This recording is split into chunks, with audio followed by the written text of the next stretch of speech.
lovely people. I'm Natalie Southgate and welcome to my Nat Chat series. And in today's episode, I'd like to talk a little bit about the Crown Chakra, the seventh chakra at the top of our head, and just explain very briefly in a nutshell what it's all about, what we can do, or what it looks like if it's out of balance, and just a few simple tips of what we can do to bring it back into balance. And I think, the words of Deepak Chopra just come straight to me when I think about the Crown Chakra.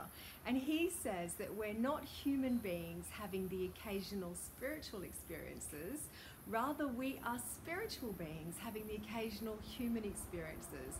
And I think this really sums up the Crown Chakra really well. It is about being here in this reality, but also when this crown is balanced, we have a really deep connection with our own sense of spirituality and our own soul essence.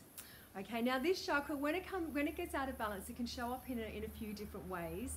One of the ways is that we lose that connection. We lose that connection with our own spirituality.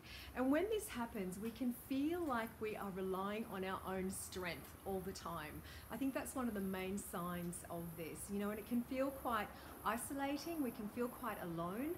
And I guess life can feel really challenging from here. Also, when we lose this sense of connection, it's like we close ourselves off from the more meaningful experiences in our lives. And we can find that we become more and more attached to material things. It's like we need more and more and more material things to try and find the meaning, to try and find the happiness. Of course, that doesn't work. We can never get enough stuff to fill that void. Okay. The other thing that can happen is that we can just feel uninspired in life. If you think about it, to be inspired means to be in spirit. Okay, so without that spiritual connection, life can feel a little bit mundane. Now, an imbalance can show up in almost the polar opposite way to this. In that sense, we can almost use our spirituality as an addiction, as a way of escaping this world, escaping our responsibilities, escaping our reality here. Okay, so we may find that we're having all these amazing spiritual experiences, almost these blissed out states, but, we might be eating really poorly, or we're struggling in this reality. We're not looking after our own comfort even. Okay, so obviously what we want to do is bring this into balance where we're in this world, but we have this deeper connection as well. So a few simple tips to do this. The first of all is to bring more sacredness into our everyday lives. And this will be different for each of us. And I ask you to reflect on this for yourself. What would bring sacredness into your life?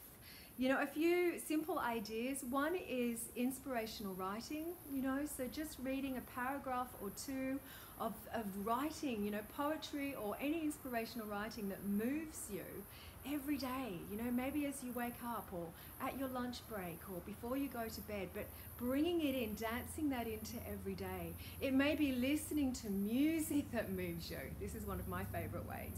Okay, that haunting music, that soulful music. Okay, and again, if you're feeling a bit down, playing this music when you get to work, bringing it into your everyday. It might be lighting a candle at mealtimes to bring that sacredness to mealtimes, to bring that sense of reverence. Okay, another really simple tip is to slow down. I think, so many of us are rushing around. Of course we can't connect with this sacredness. So it is about slowing down and tuning into the beauty and the wonder that exists all around us. It is literally stopping to smell the roses. It might be spending 5 minutes laying on your back, looking up at the clouds and watching the shapes that they make.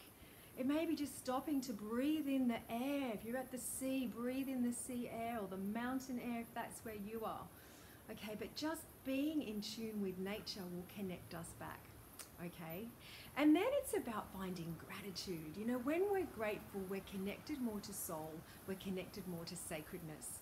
So even if life is challenging, just finding one small thing that you're grateful for today. It might be that the sun is shining, it might be that the birds are singing.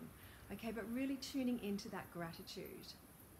Another way is to simply ask for guidance, whether that is prayer for you, and that may be, or it can be as simple as saying something like, Spirit, if that resonates for you, show me the path today.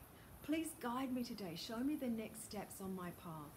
And then wait for the inspiration to come through to you. The person that you bump into that has a message to you.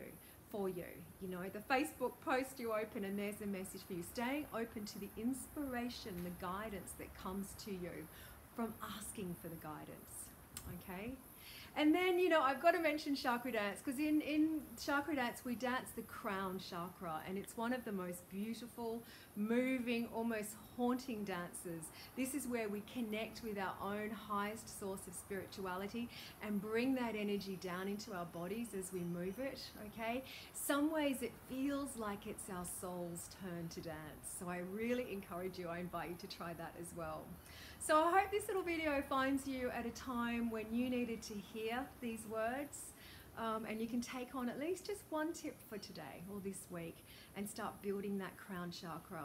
And please feel free, have a think about anyone else that you feel could do with hearing this information right now, and feel free to share it with them. Namaste.